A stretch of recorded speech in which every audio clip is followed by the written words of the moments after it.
Avoiding tech support scams. So imagine this. You are minding your own business and you get a phone call. Someone with a fairly heavy accent tells you that he's calling from Windows and they've detected that your computer is causing errors on the internet and he would like to help you resolve this problem. He actually then walks you through accessing a couple of programs on your system that then shows you that indeed there are a bunch of errors being reported. He has a couple of options for you. Either you can pay a certain amount of money and they will fix the problem for you, or he will ask you to give him remote access to your machine so that he can fix the problem for you. If you accept either of these two scenarios, you've just been scammed. This is an increasingly effective and popular scam that many people are falling for and that we need to make sure everybody is aware of to avoid. It's actually referred to as the tech support scam, although in reality there are several different flavors of how this interaction can actually happen. I'll review each one of those and give you some steps you can take to not only determine that you're about to fall victim to a tech support scam, but ways to avoid it. And of course, if you happen to find out that you have fallen for one of these scams, I'll also talk about the next steps you need to take to make sure that your information, your computer is safe. One of the first questions people ask, of course, is why do the scammers actually even try this? And the answer, as it turns out, is incredibly simple. It's all about money. Now, it doesn't always show up as money directly out of your pocket, although it often does. If they ask for your credit card number, well, they have your credit card number, and now they can start using or abusing your credit card and making false charges. It's interesting in that typically that's not what necessarily happens. What often happens is that they will simply charge you a large amount, $150, $200, to fix a problem that in reality you don't have. The other thing that happens, and this happens with increasing frequency, is that using remote access under the guise of helping you or fixing your machine for you, they will instead install malware. In fact, in the worst case, they could install ransomware, which would effectively hold your machine ransom and encrypt all your data and make it inaccessible to you or anybody until you then pay them an exorbitant ransom to get it all back. It's all about money. It always comes back to money, be it in the form of malware, be in the form of ransomware, be in the form of stealing your credit card information. This is all about money. But regardless of how the contact happens, I want to be very clear about something. These people are criminals. They are lying to you. Your machine does not have errors that they found on the internet, for example. They are simply trying to pressure you in several different ways to give over the information or the access that will allow them to do the malicious things that they have in mind.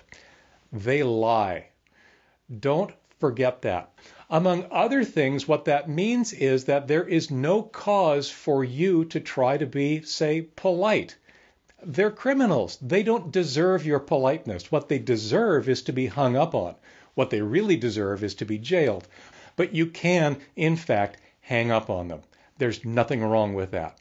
So let's talk for a minute about the 3 different ways that this scam takes place and what you need to do for each one. The first and the most common is what we call the unsolicited phone call. You may, in fact, have heard of it. It's the scenario that I started with. You get a phone call from someone you weren't expecting. They typically have a fairly heavy foreign accent, and they're typically trying to convince you to either give them your credit card number or to give them remote access to your machine so that they can do whatever it is they want to do.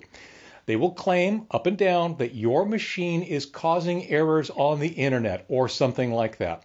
They will claim that they are from an official agency, be it Microsoft or Windows or your ISP. In each one of those cases, all of these things are clues that they are not who they say they are. Clue number one, they called you. The phone call was unexpected. It was not something you expected to have happen. Companies like Microsoft or your ISP or Yahoo or Gmail, they will not call you. Now, unfortunately, it turns out that some of the scammers have actually woven that fact into the dialogue, into the narrative that they used when they try to scam you. They will tell you, Microsoft, no, we're not Microsoft. Microsoft will never call you. Again, that makes it sound like they're official because that's what people like me have been telling everybody. Microsoft will never call you. But then they screw it up. Then they give you another huge clue. One example, I'm from Windows. You know what? There is no Windows. Windows is a program that runs on your machine. It is not an organization.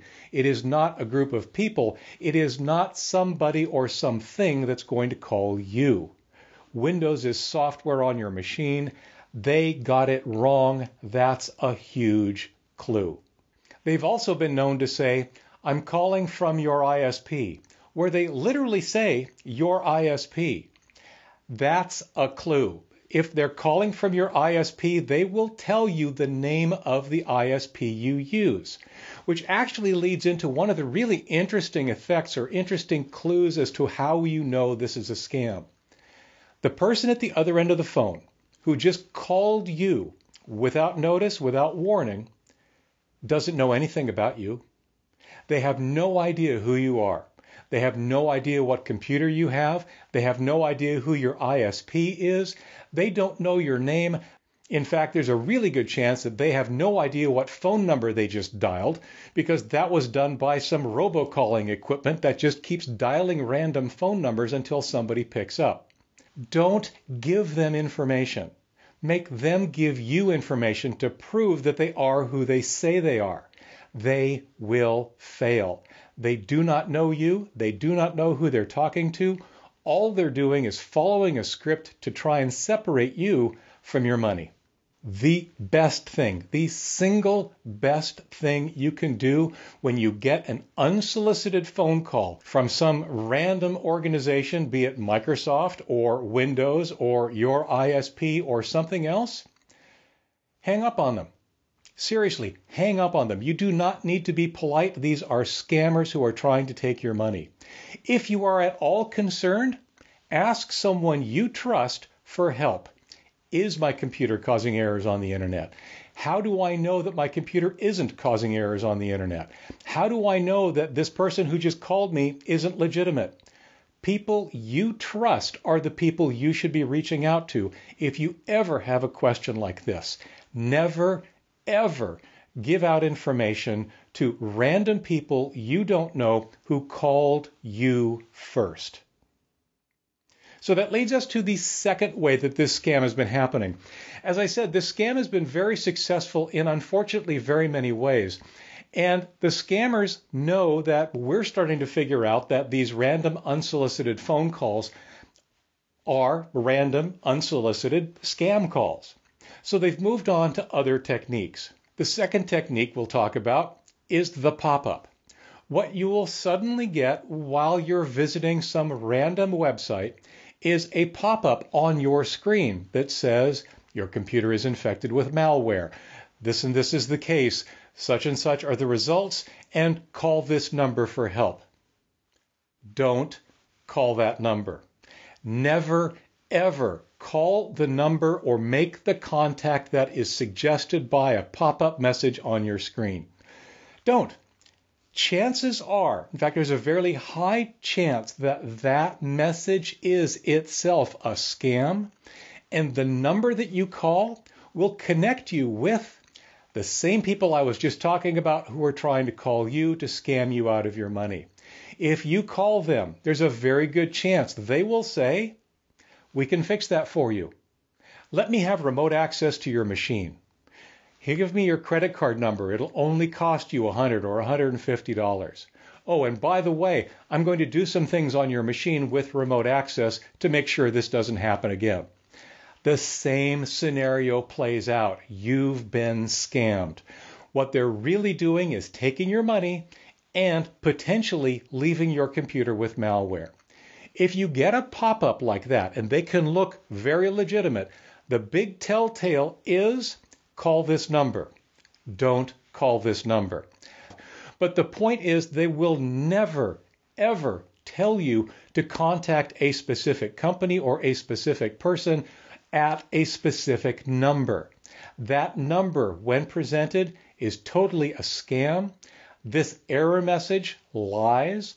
The people that you would call lie. Don't call that number. So if you get a pop-up like that, what should you do? Close your browser. That's all you need to do. Chances are that message came from a website that you're visiting. The message itself could be booby-trapped in such a way that all of the normal ways you might try to close the message or make it go away could cause bad things to happen. It could cause malware to get installed on your machine. And that includes clicking the cancel button, could cause something to be downloaded. Clicking the little X on the window itself could cause something to be downloaded. The safest thing to do is to close the browser you're using, be it Internet Explorer, Firefox, Chrome, or whatever. The next safest thing to do? Reboot your machine. Shut your machine down. As long as you don't interact with that message that's threatening you or suggesting you call a phone number, that's the thing to do. Make sure you don't interact with that message. The best way to make that message go away is to close the browser or to shut down your machine. After you've done that and you've got your machine back and running, scan for malware, run an up-to-date scan. It's possible, in case you did click on something that message had, it would be safest to scan for malware right then and there. Finally, like I said with the other scenario, if you're at all uncertain, you reach out to someone you trust and ask them for help. Don't respond to people that are reaching out to you. You be the one to reach out and ask for help. Ask them, is my machine compromised? Is there something going on? Should I be concerned? 99 times out of 100, you don't need to be concerned. As long as that message goes away, as long as you don't call the phone number on that message, you're fine. But you want to be safe. Run malware scans, ask a friend for help if you're still uncertain. The third approach that these scammers have taken to is a really, really interesting one, and it actually leverages people's frustration and admittedly desperation at times when they're facing a problem with Windows or especially with free email services. First, understand, Microsoft, for the most part, certainly Hotmail, Outlook.com, Yahoo, Gmail, all of these free email services and free other services, they do not offer live technical support. There is no number to call to actually speak to a person to get real help. Now, the scammers rely on that because what they do is they then place ads that show up in search results when you search for things like Hotmail help or Windows support or Gmail support. You'll find that the natural search results, the actual search results provided by the search engine, will be presumably legitimate actual results for Google support or Hotmail support or whatever. And those will take you to legitimate sites. In other words, Google.com, Microsoft.com, Hotmail.com, Outlook.com, the domains and sites that you know and use every day. But around those search results will be advertisements. These are advertisements that have been paid for by the scammers. They're paid to show up when you search for terms like, I'll just say Hotmail support. So what happens is these ads will then suggest that you can call a phone number to get help to talk to a real person. Guess what? That real person is probably a scammer. That real person is not associated with Hotmail or Microsoft or Yahoo or Google or any of these organizations. That person is probably in an overseas call center trying to come up with ways to take your money. They will run you through much of what I've already described. I can help you. Give me remote access. Give me your credit card number. Let me, I can solve this problem for a charge. It's all about separating you from your money, and possibly it's all about installing malware on your machine so that they can do more. So the short answer is don't do that. Remember, in a case like this, even though these are advertisements showing up on a search results page, these are scammers. These are criminals. They lie. They're all about separating you from your money. So what should you do? How do you avoid this problem? Well, for one thing, searching for something like Hotmail support or Outlook support or Windows support is not particularly productive. You're not going to find out something that you don't already know. And what is it you already know? If you want support for Windows, you go to Microsoft.com. If you want support for Outlook.com, you go to Outlook.com. If you want support for Yahoo Mail, you go to Yahoo.com. It's very simple. No search is required. Now, if you find that you do feel the need to search for help, please understand that there are ads on the search results page and understand how to distinguish those ads from the real search results. The real search results are where you should be paying your attention. The ads, especially in situations like this, can be particularly distracting and particularly misleading, making promises that simply can't be met. Regardless of how the engagement happens, be it with an unsolicited phone call to you, be it with a pop-up that requests you call a specific number, or be it via an advertisement shown in the search results, don't engage. Just don't engage these people. Don't call them. Don't engage them on the phone. Hang up on them if they call you. It's really that simple. If you need help, if you find yourself in a situation where you truly have issues with your computer, ask someone you already trust. Even if they then give you a recommendation for someone to call or someone to trust in their stead, that's fantastic. That's information. That's data from a trusted source. But when you reach out to people that you've never heard of before, or worse, when people you've never heard of before reach out to you, that's a bad sign. That's a scenario where you're very likely to get taken and to have your money taken from you. So, what if it's too late? What if one of these scenarios or something like it happened to you? What if you answered the phone, you followed their instructions, you saw all these bogus error messages on your computer, you let them have remote access, you gave them a credit card number? What do you do? Well, it's actually fairly simple. Step one, call your credit card company. Make sure that they understand exactly what's happened. You won't be the first because this is happening to a lot of people. They will know what to do. Second, scan your machine for malware. There's no way to know what they did while they were connected remotely. There isn't. They could have done quite literally anything. Scan your machine for malware. Make sure you've got recent backups always. But at this point, after the fact, what you really want to do is make sure that you're performing extra, complete, full scans on your machine to make sure that they didn't leave something behind that they weren't supposed to. And of course, if you're uncertain, shut down your computer and get help from a trusted source, be it a friend, a neighbor, the local techie, a computer users group, a seniors group, a library. There are lots of different resources out there that can help you understand whether or not you really are at risk from whatever has happened to your machine, or if there's nothing to be worried about at all. Finally, if you discover that you have been scammed, or even that someone made the attempt to scam you, I do recommend that you report it to your local authorities, to the appropriate authorities. In the United States, the FBI has resources specifically for this particular scenario. The so-called tech support scam is very high on their radar. They are using these reports to actually go out and shut down a lot of the people and groups that are doing this. Just this week, before I'm recording this, there's a report that the FBI, along with their counterparts in India, actually stopped a similar scam that was actually calling people, cold calling people, much like the tech support scam, and threatening them with government tax related issues. It was all a scam.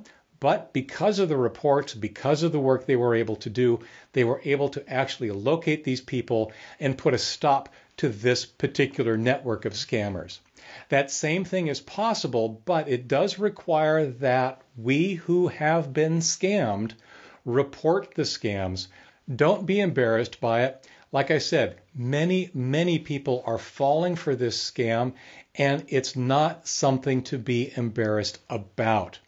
What it is something to do is get educated, understand how this scam happens, learn to identify it, and then if you are scammed or if you know of someone who has been scammed, take the extra time, the extra steps to report the scam to the appropriate authorities so that we stand a better chance of putting these scammers back in their place. I normally hesitate to ask people to share my videos because I figure the videos themselves will either be share worthy or not. It's really up to you.